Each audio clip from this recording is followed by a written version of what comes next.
Good morning.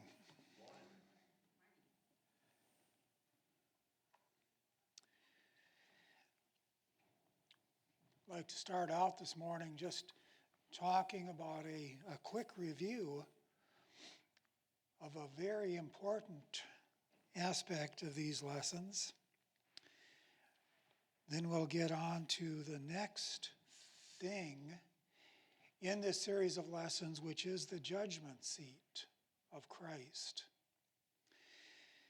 But before we do that,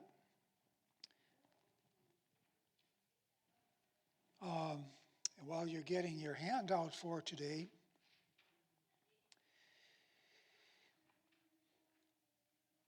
we'll just do a quick review, because there is a difference between the rapture and the second advent of Christ. Many people confuse the two, conflate the two, make the two events into one. And unless you read carefully and literally, it's quite easy to do. But they're not the same. They're not at the same time. There's 7 years in between them.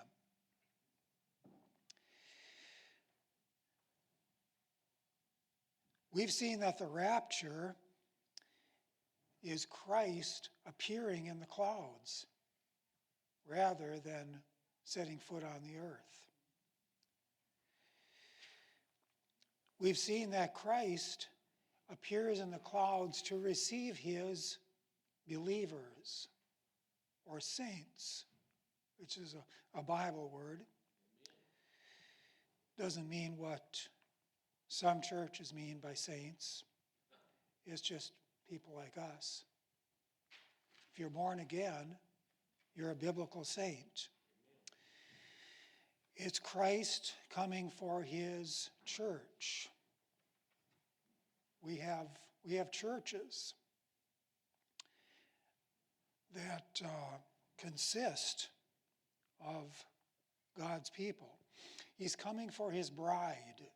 That's another biblical term.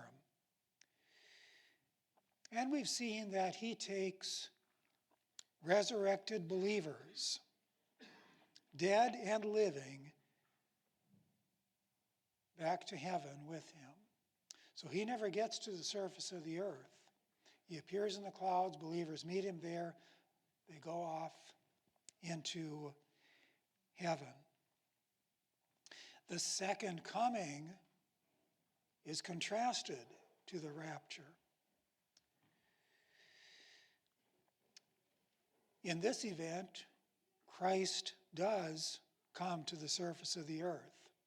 And specifically, he stands on the Mount of Olives, a lot of other places too. But there's an important event. I'm going to read from Zechariah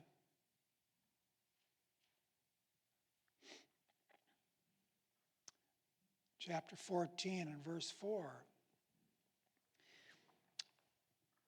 His feet shall stand in that day upon the Mount of Olives, which is before Jerusalem on the east. And the Mount of Olives shall cleave in the midst thereof toward the east and toward the west. And there shall be a very great valley, and half of the mountain shall remove toward the north, and half of it toward the south.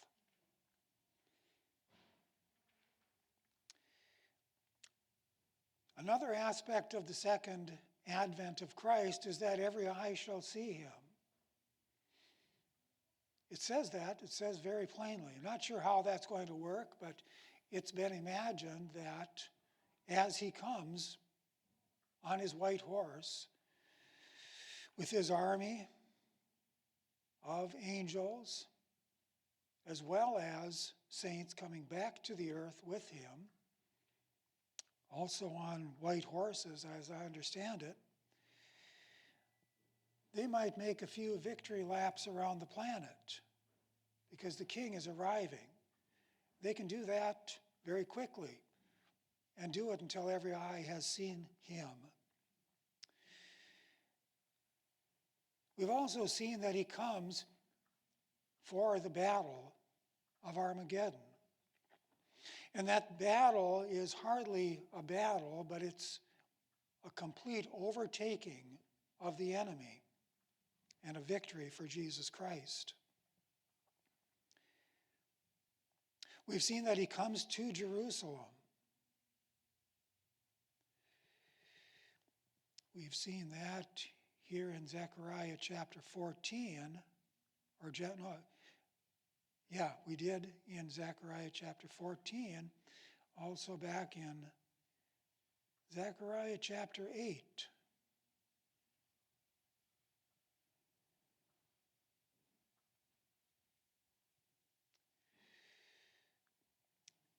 Thus saith the Lord, I am returned unto Zion, and will dwell in the midst of Jerusalem. And Jerusalem shall be called a city of truth, and the mountain of the Lord of hosts, the holy mountain. He comes to set up his kingdom.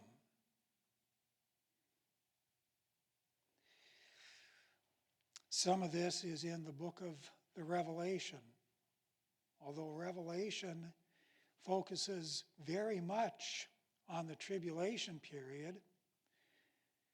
It says in the 20th chapter, the 6th verse, Blessed and holy is he that hath part in the first resurrection. On such the second death hath no power, but they shall be priests of God and of Christ, and shall reign with him 1,000 years. So that refers to what is the part of New Testament churches in the kingdom of Christ. Now, we mentioned that he brings with him, when he arrives, a heavenly army that apparently consists both of angels and glorified saints. We're here in the book of Revelation. I'll just go back quickly to the 2nd chapter.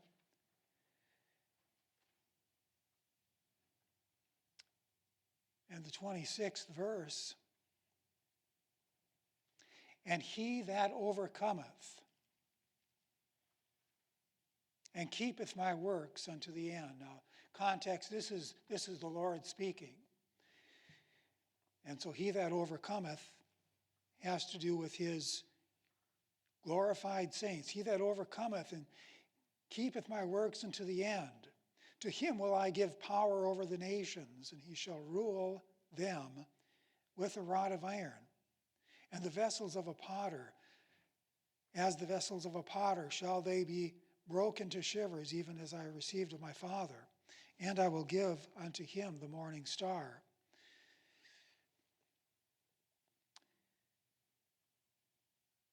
But then there's angels. Matthew chapter 25 and verse 31. Again, red letters. He said, when the Son of Man shall come in his glory, and all the holy angels with him, then shall he sit upon the throne of his glory. So he brings with him an army. They have battle with the forces of evil on the earth, and he wins.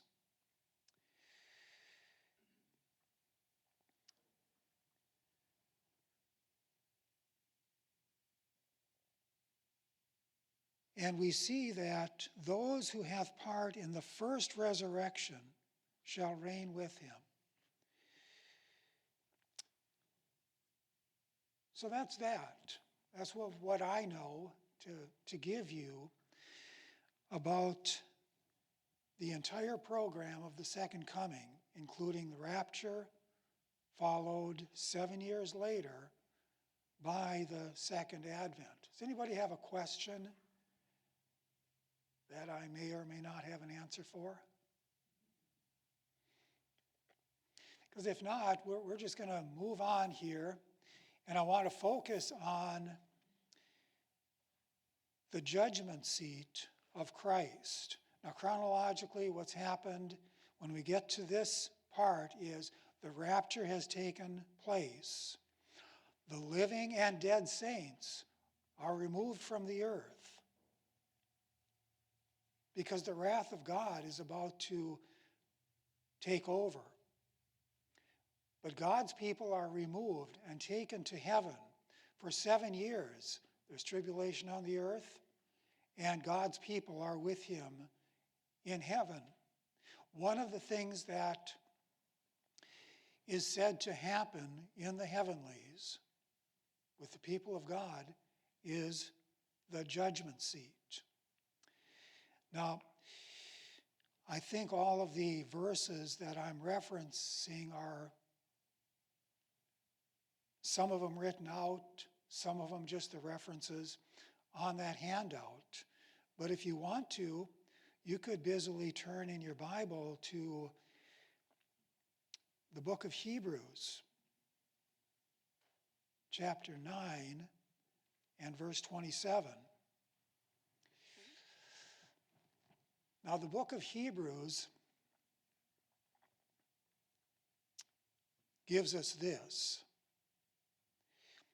It is appointed unto men once to die, but after this, the judgment. And so that's a very general truth. Everybody will face a judgment, but not everybody faces the same kind of judgment.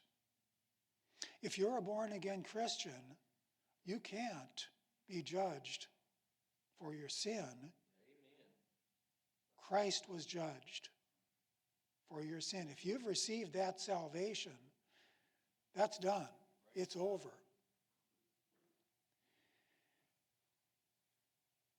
But as believers, there is still, according to Hebrews chapter 9, a judgment. It is not a judgment as to sin, but a judgment as to service. Now, we've been talking a lot about things in the future, but here, the idea of the judgment relates to this very day, the 1st of March of 2026. What do you do today? That, if it's good work, helps you at the judgment seat of Christ. If it's not, there's a loss at the judgment seat. Now, not a loss of salvation, but a loss of reward. For the believer, the judgment that the writer to the Hebrews mentioned will be the judgment seat of Christ, not the great white throne judgment. A judgment of Christian service, not his sin. 2 Corinthians, 5th chapter, 10th verse. Now we're back in the writings of the Apostle Paul, who has quite a bit to say about this. For we must all appear before the judgment seat of Christ. Keep in mind now, he's writing to the Corinthian church. He's not writing to lost people, although there might be lost people that read this or hear this. He's talking to a church of believers. We must all appear before the judgment seat of Christ, that every one may receive the things done in the body according to that he hath done, whether it be good or bad. Judgment seat. The word is from the Greek. The Greek word is very simple, B-E-M-A, as it appears in English, bema. In ancient Greece, the bema would be the place where a judge would sit. It's a platform, generally, with a seat on it. The judge sits on the seat. Greeks are famous for their Olympic Games. Winners of the Greek Games would receive rewards at a bema. And that same word is used for the judgment seat of Christ.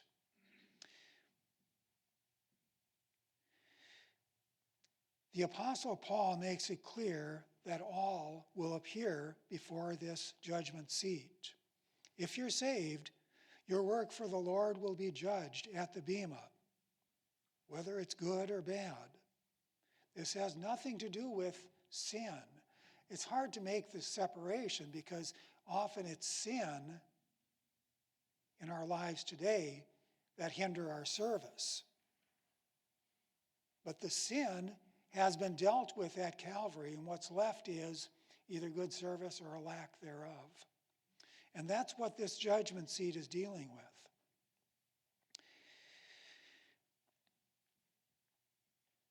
It's a sort of award ceremony where our service to the Lord in this life is evaluated. Let's get another description of it, again from the Apostle Paul in Romans 14.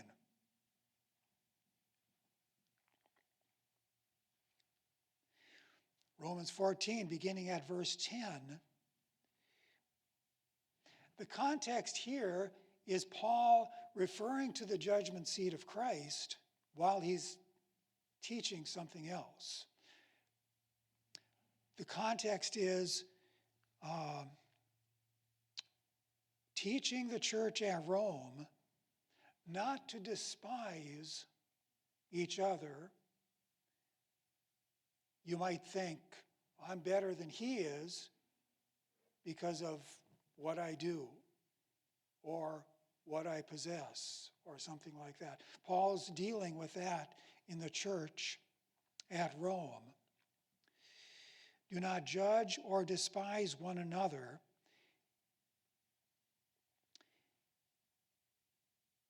And it says in verse 10, but why dost thou judge thy brother, or why dost thou set at naught thy brother? For we shall all stand before the judgment seat of Christ.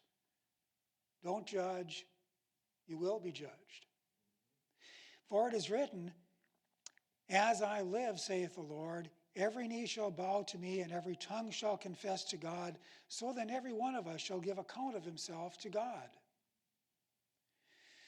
So while he's teaching how the church is supposed to function, he's referring to the judgment seat of Christ. And in doing so, he quotes from Isaiah chapter 43. Isaiah, Old Testament. He's teaching about the New Testament church, and he's referring to the judgment seat of Christ, but here's the old Israelite prophet Isaiah who says, as I live, saith the Lord, every knee shall bow to me, every tongue shall confess to God. His point is that we will give account to Christ for ourselves and for ourselves only. Others will answer to the Lord for their lives, and we leave the judgment of others to Christ. We try to judge ourselves so that we would not be judged. Now, the judgment seat is a place. That's why the word is used. It would be familiar to the people of the ancient centuries. It is a place, and many people believe that it is a one-time event. That is, all the raptured saints, living and dead from all centuries, go to be with the Lord and appear before the judgment seat, apparently one by one. Now that's a whole lot of judging, because we're talking about multiplied millions and millions of people to be judged. Our Lord has capabilities and resources that we can't even imagine. It's entirely possible for him to judge millions of people one by one, or maybe all at once for all I know, at the judgment seat and get it all done.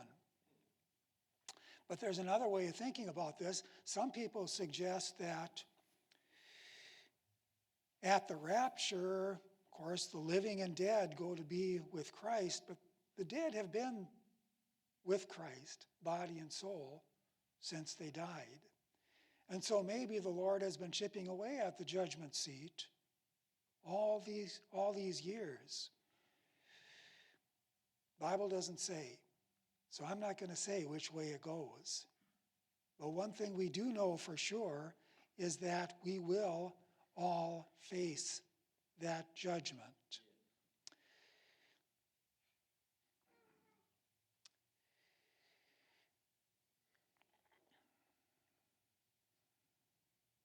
1 Corinthians chapter 3.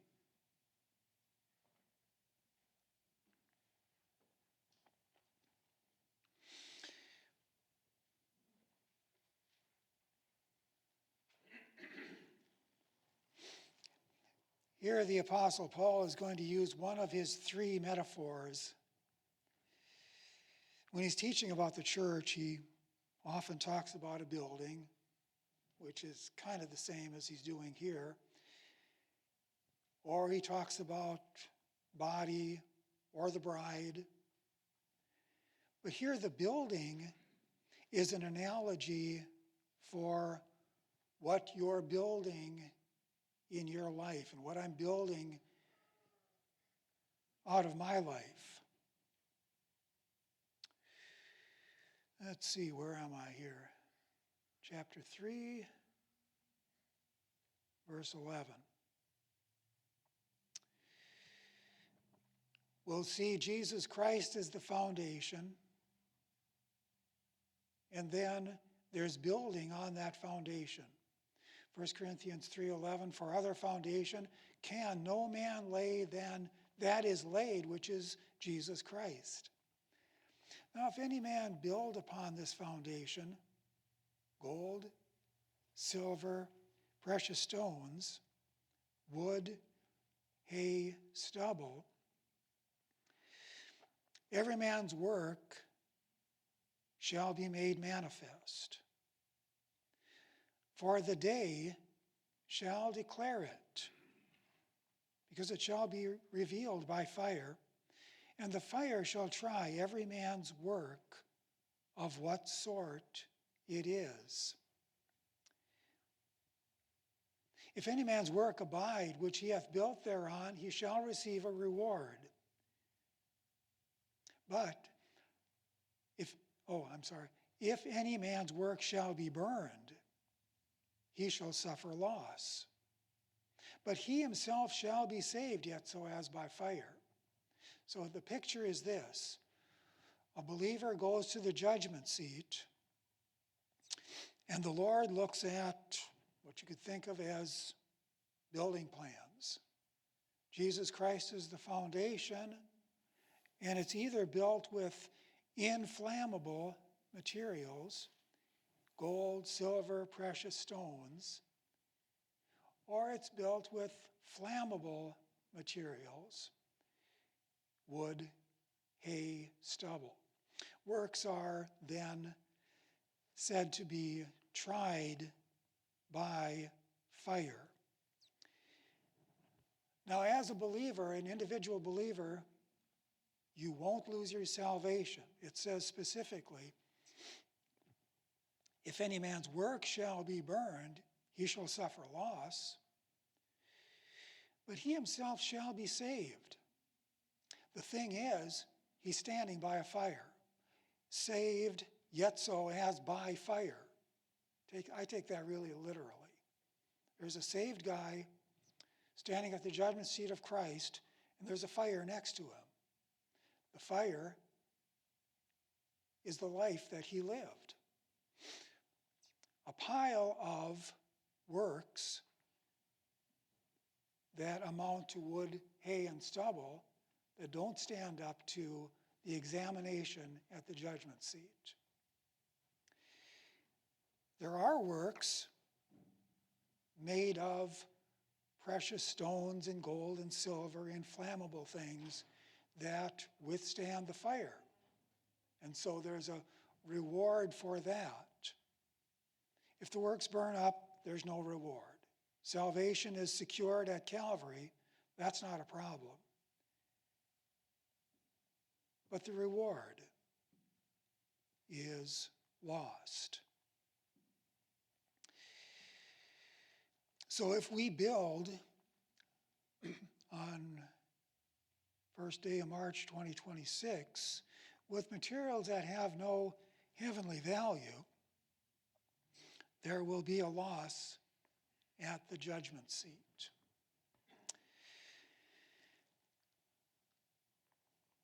Now, let's talk about the rewards themselves. They fall into two categories scripturally, and so we'll follow that outline. There are commendations, and then there are crowns. Commendations first. Matthew 25.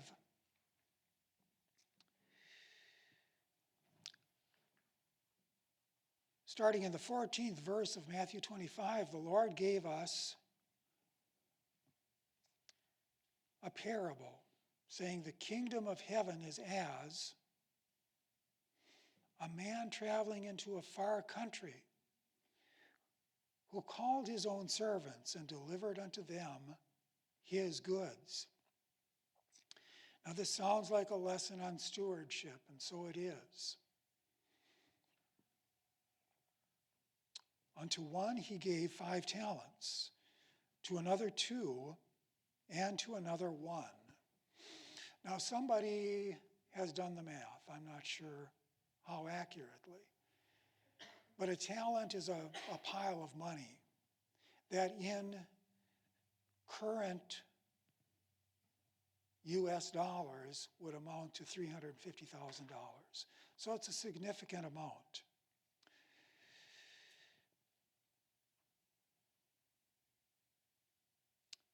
Verse 16. Then he that had received the 5 talents and traded with the same, made them 5 other talents. And likewise he that had received 2, he also gained other 2. But he that had received 1 went and digged in the earth and hid his Lord's money. And then comes the judgment.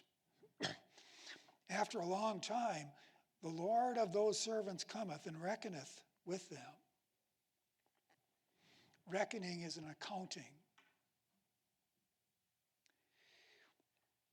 And so he that had received 5 talents came and brought other 5 talents, saying, Lord, thou deliverest unto me 5 talents. Behold, I have gained beside them 5 talents more. His Lord, we will say, commended him. Said unto him, well done, thou good and faithful servant. Thou hast been faithful over a few things. I will make thee ruler over many things. Enter thou into the joy of thy Lord. Now, if your mind goes where my mind goes, you have judgment seat, and then there's a ruling talked about. Remember that when we're done with the 7 years with Christ, we come back and it's kingdom time. And we found that we come back and we reign with him. There's something tying this together with that prophecy.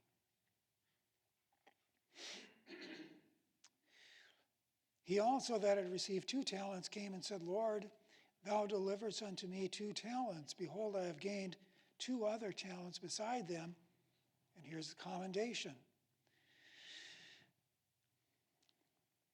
His Lord said unto him, Well done, good and faithful servant. Thou hast been faithful over a few things. I will make thee ruler over many things. Enter thou into the joy of thy Lord. Then he which had received the 1 talent came and said, Lord, I knew that thou art a hard man, reaping where thou hast not sown, and gathering where thou hast not strawed, and I was afraid, and went and hid thy talents in the earth.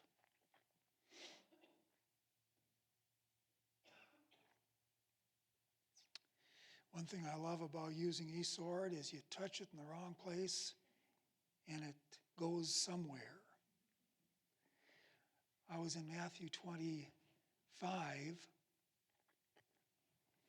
There it is. His Lord answered and said unto him, Thou wicked and slothful servant, thou knewest that I reap where I sowed not, and gathered where I have not strawed. And he goes on to tell him what he should have done, but it's actually too late. Judgment day has come.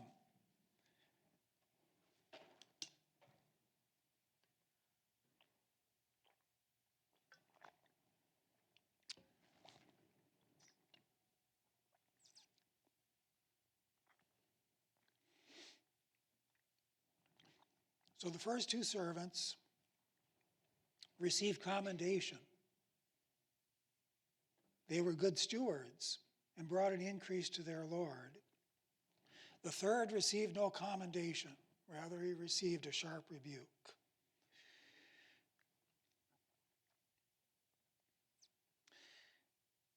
Colossians chapter 3,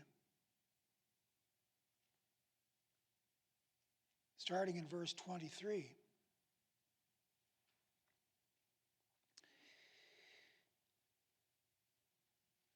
Paul wrote,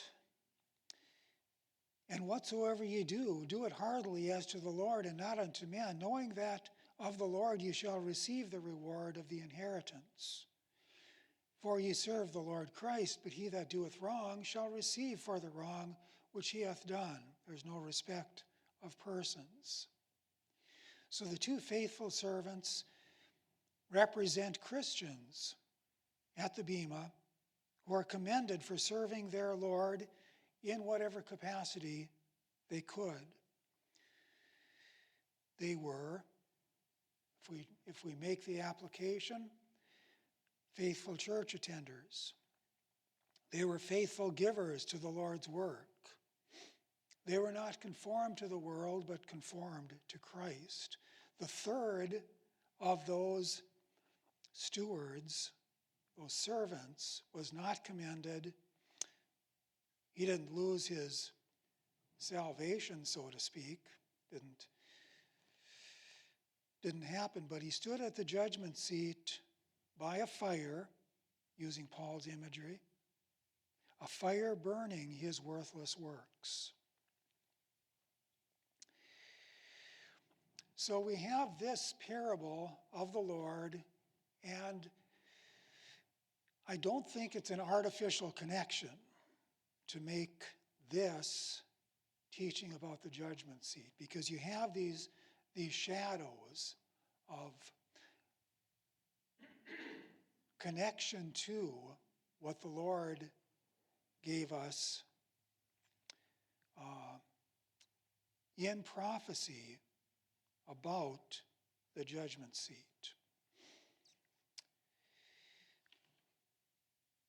Now let's talk about the crowns, because this also seems to be a part of the judgment seat.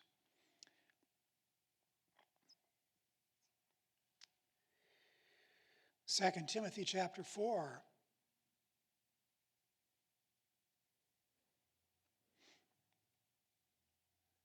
Beginning at verse 8, or just verse 8. The Apostle Paul wrote of his own hope in a letter to Timothy, saying, Henceforth there is laid up for me a crown of righteousness, which the Lord, the righteous judge, shall give me at that day. and not to me only, but unto all them that love his appearing. All right. This is a crown. And in the Bible, there's two Greek words for crowns. There's diadema. Christ wears diadems when he returns to the earth as king. It's the crown of royalty. This is a different crown. This is the Greek word Stephanos. It's a victory wreath. So you have these laurel branches that are wrapped up into a circle. And you can, it's like getting a gold medal at today's Olympics, but they would put this laurel wreath on the head of the winner of Greek games. Stephanos, that's the kind of crown we're talking about here.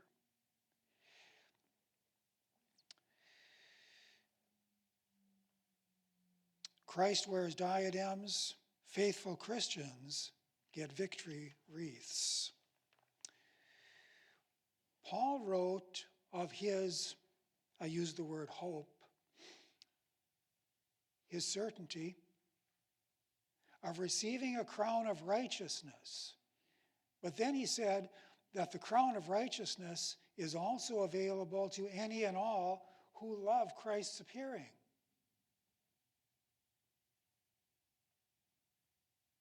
Maybe you didn't expect to see that. It is kind of surprising. The crown of righteousness is promised to those who love his appearing. Now that might result in all kinds of good works. You love his appearing, so you give your tithes, you attend church, you witness for Christ, and so on. But Paul ties that up with the bow of loving the appearance of Christ. It's not promised to those who merely believe in his appearing, but those who love the thought of it and long for Christ to appear. So that's that crown of righteousness. In James chapter 1, there's another crown.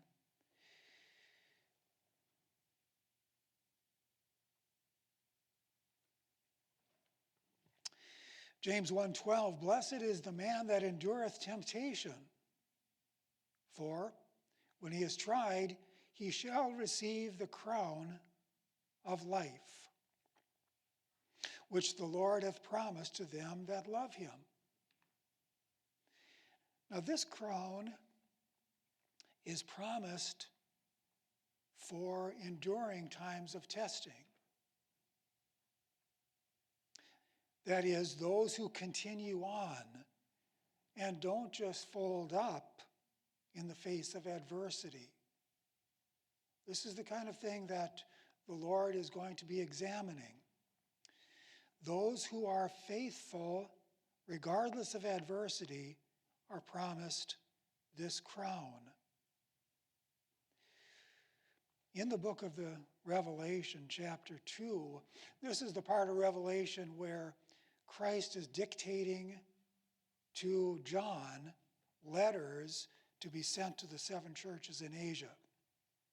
One of those churches is in the city of Smyrna.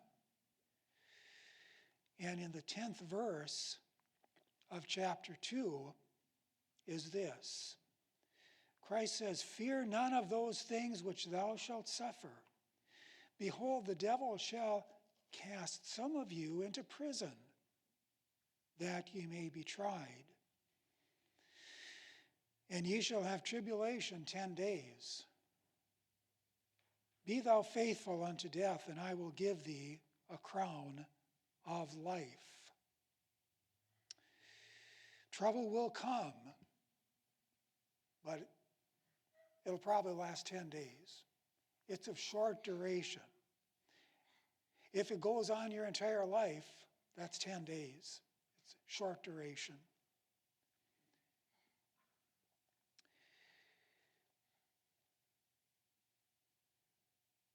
We may be running close on time here, but I'm going to do another one. There's a crown of rejoicing. 1 Thessalonians chapter 2 and verse 19. Here the apostle is writing to a church in the city of Thessalonica. And he refers to a crown. For what is our hope or joy or crown of rejoicing? Are not even ye in the presence of our Lord Jesus Christ at his coming? Rhetorical question. The answer is yes. So maybe Paul isn't saying there's an actual laurel wreath called the crown of rejoicing, because he identifies that crown as the people in Thessalonica that he won to the Lord, or the people that he won to the Lord. You see, the fruit of his life, his crown, is called this crown of rejoicing, but they're people. So it may be a literal crown.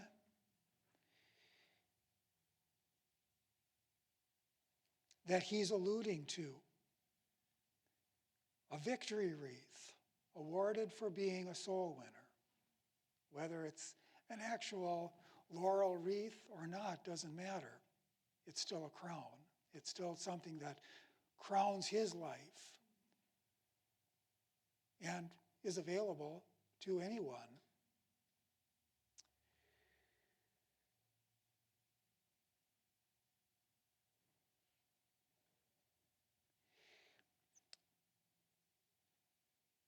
First Corinthians chapter 9.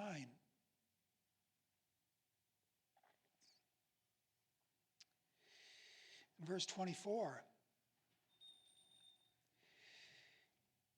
I'll read 24 and 25.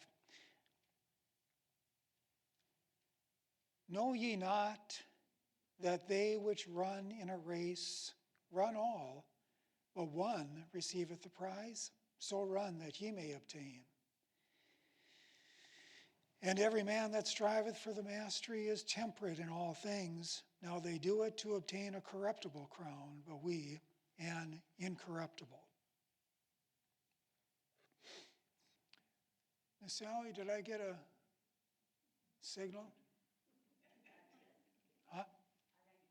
Oh, yeah. Oh, I'm sorry. I guess my ears are plugged today. All right, I'll just finish this real quick. We'll pick it up next time. Here's a Stephanos crown. It's incorruptible. So it's one of these laurel leaf crowns, like the one given to winners at Greek games. But this one, maybe all of them are, but this one is specifically said to be incorruptible.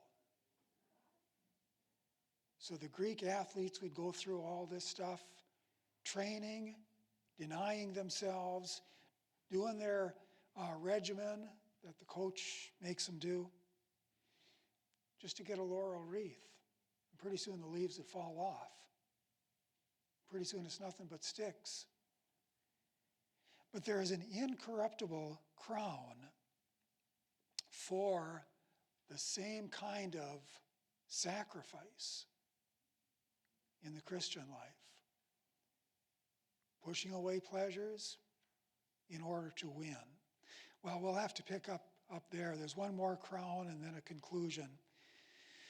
Before we get on to the business of ruling with Christ. All right? Thank you very much.